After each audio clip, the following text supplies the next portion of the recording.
Hi, my name is Ilya. I'm Anna. This is my wife, and we've just got a baby, a beautiful son. His name is Miron, and we would like to give some review about this experience and how it passed for us.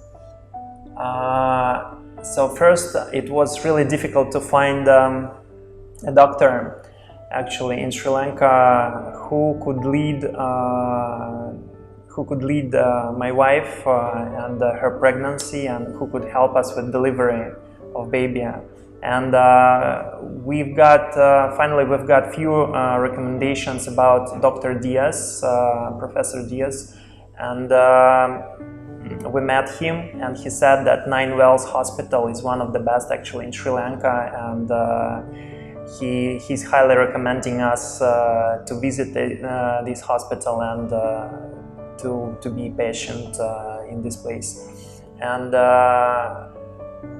then I think few weeks ago, yes, we came here for the first time just for excursions. The staff. Ultrascan also. Yeah, ultrascan. Yeah, for ultrascanning. Yeah, and the staff showed us the compartments, the wards where we could stay, the labor rooms, and the quality. We like everything. Yes, the quality was really high, you know, like really high international level. Yeah, before we were concerned about going back to Russia to deliver a baby, but once we see Nine Wells and all equipment and everything, we say, okay, we're staying, because we felt completely safe here, and talked to doctors, talked to staff, and we decided to have a baby here in Sri Lanka. Because before we were looking some hospitals in Gol, in Matara, because we live in Veligama, and we were like, no, we're going back to Russia. Yeah, and after Nine Wells, we had even option to go to Bali, but after visiting Nine Wells, we completely decided that we're staying here. Yeah, we felt safe. And you tell about the delivery itself. How was it? Yeah, so we met Dr. Tiran a few times before the labor for a couple of ultrascans, and also he was he was comforting us all the time. He was saying like, all is good, all is fine, don't worry. We're not gonna push you before your due date to any like manipulation. Also, after your due date, we will let you like go 1 more week or so. So it was good, because other doctors here in Sri Lanka, other clinics, they try to push, especially foreigners, to have baby earlier or do C-section. So it's no problem for anybody. I didn't want C-section. I wanted natural birth. So it's also a reason why we pick Nine Wells, because there are many doctors who is pro-natural, not they're about, supporting natural. But because I know surgery is more expensive, so for hospitals it's good to make more surgeries, and for women it's not so good. So yeah, so we met Dr. Tiran a few times for appointments, and then they show us around the labor rooms, everything. And then we just was waiting for when the labor will start, essentially. Once they started, it lasted for 42 hours, which was a very long time. 42 hours, guys. Just imagine which hospital would you provide this much time to prepare. And yeah, in Russia they give you like 12 to maximum 20 hours to be in the hospital. If you're not gonna have baby in these 12, they 15 take hours, you to surgery. Yeah, they give you surgery, they push you, give you different injections to make your labor go faster. It's all very bad for babies, for women, for everybody. And here we felt like completely safe about everything goes like it goes. And so Dr. Tiran then passed us to the other doctor, Dr. Prabhodana, and I didn't want any other doctor, but when I met Dr. Prabhodana, I was like, okay, he's also a great guy. He was very, you know... Both of them, they had practice in UK, and they told us about their experience, but actually the most important is the attitude.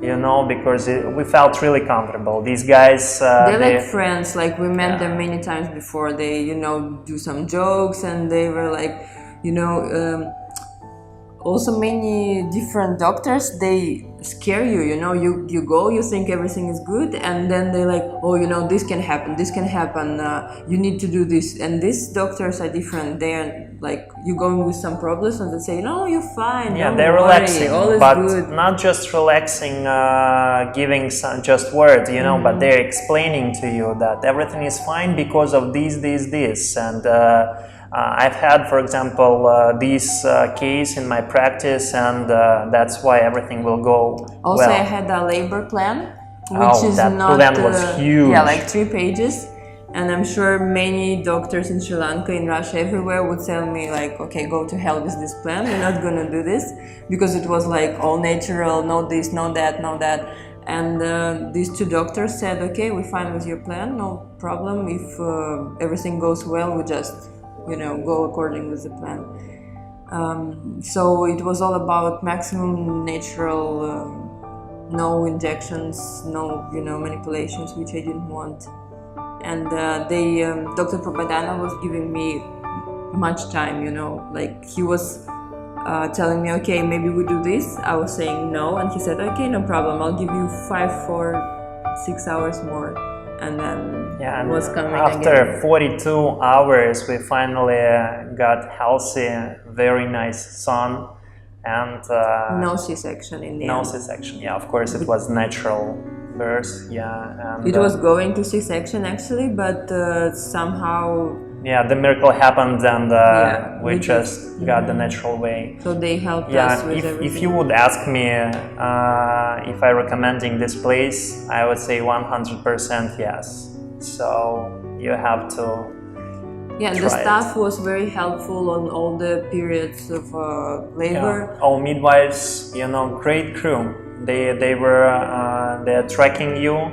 They're asking you like every time, do you want some tea, do you want some juice, do you want something. They was even giving me some massage during my, you know, tough hours when I was in a big pain. They were all the time like, are you in pain, honey, do you want something, do you want some massage, do you know, they were bringing everything that I asked. And it was nice labor rooms, dark, like quiet, not like medical room, you know, it was like I was having a birth at home, but just I had you know, staff and help around. Yeah, and of course one of the conditions was that I would present with my wife. I would spend with my wife all this time, and of course it was allowed. Yeah, it was. And we had our own music. We bring our football, yoga mat, everything. It was not a problem in any step, you know. So, and not much checking, not much examinations, which we didn't like. So it was very natural way, but still very professional. Yeah. And now we're going to recommend to all our friends, I guess, because many women would like to stay here for a baby birth, but they just scared. Yeah, they don't know. Not nobody find knows. a good, you know, service, good quality place, but 9 Wells can provide for sure. Hello, my name is Dr. Prabhodana Ranaweera. Now I'm going to briefly discuss about what we call vaginal birth after cesarean section, or what we call VBAC.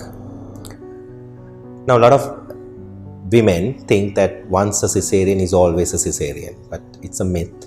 And in most of the cases, somebody who had a cesarean section can have a natural birth afterwards.